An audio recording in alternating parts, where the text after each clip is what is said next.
The crystalline chamber of the Galactic Tribunal hummed with the collective disdain of 12 alien species.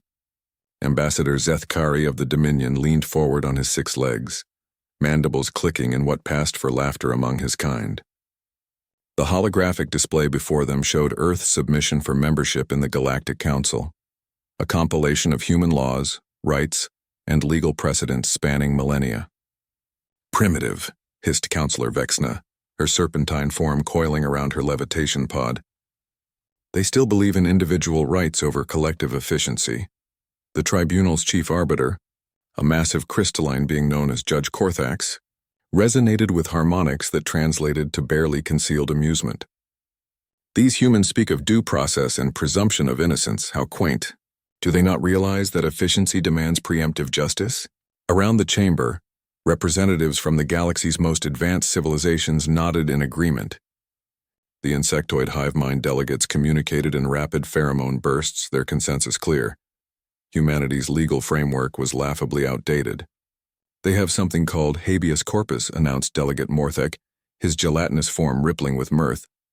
"The body must be presented before detention can be justified." Imagine the inefficiency. "Our predictive algorithms can determine guilt with 97.3% accuracy before a crime is even committed." The chamber erupted in various forms of alien laughter, clicks, hisses, harmonic resonances, and electromagnetic fluctuations. Earth's representative, Dr. Elena Vasquez, sat quietly in the defendant's chair, her dark eyes taking in every detail of the cosmic mockery surrounding her. "Tell us, human," Judge Korthax's voice boomed, "how do you justify such archaic concepts as burden of proof when our quantum consciousnesses can simply extract truth directly from neural patterns?" Dr. Vasquez stood slowly, her hands clasped behind her back. She was small compared to most beings in the chamber, but something in her posture commanded attention. The laughter gradually died down. "Your Honor," she began, her voice carrying clearly through the chamber's translation matrix. "You speak of efficiency, and I respect that. Your civilizations have achieved remarkable technological advances. But may I ask you something?" Judge Korthax's crystals shifted, indicating curiosity. "Proceed. When was the last time any of your species produced something genuinely new? Not an iteration, not an optimization, but something that fundamentally changed how you view existence?" The chamber fell silent. Several delegates shifted uncomfortably. "You see," Dr. Vasquez continued, walking slowly around the chamber's perimeter, "efficiency is indeed valuable. But efficiency without innovation is just sophisticated stagnation. Your predictive algorithms assume that behavior follows predictable patterns. Your direct neural extraction assumes that truth is binary and immediately accessible. Your collective consciousness assumes that individual perspective adds no value to the whole." Ambassador Zethkari's mandibles snapped. "You dare suggest our methods are flawed?" "I suggest they're incomplete," Dr. Vasquez replied calmly. "Let me tell you about a human named Rosa Parks. In 1955, she violated an efficient law on Earth, a law that mandated racial segregation on public transportation. According to any predictive algorithm, she should have complied. The law was clear, enforcement was certain, and resistance seemed futile. She paused, letting the translation matrix convey the full weight of her words, but Rosa Parks said no.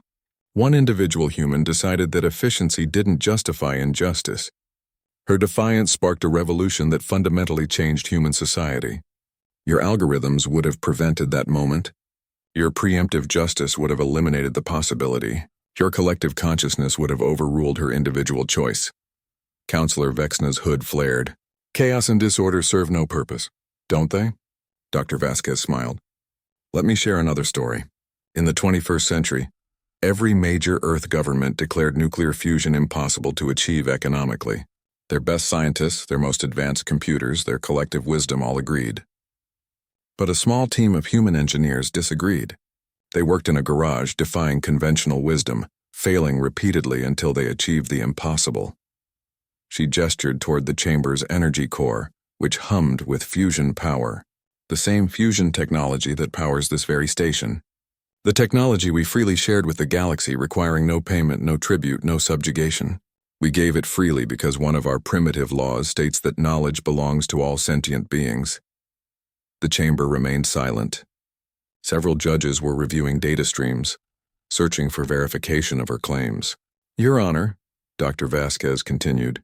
You see our legal system as inefficient because it protects the rights of individuals to be wrong, to dissent, to choose inefficiency over collective will.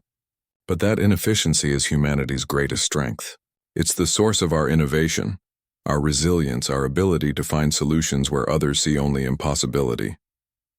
Judge Korthax's harmonics shifted to a lower, more thoughtful frequency. You suggest that chaos breeds innovation. I suggest that freedom breeds innovation. The freedom to be wrong creates the possibility of being unexpectedly right.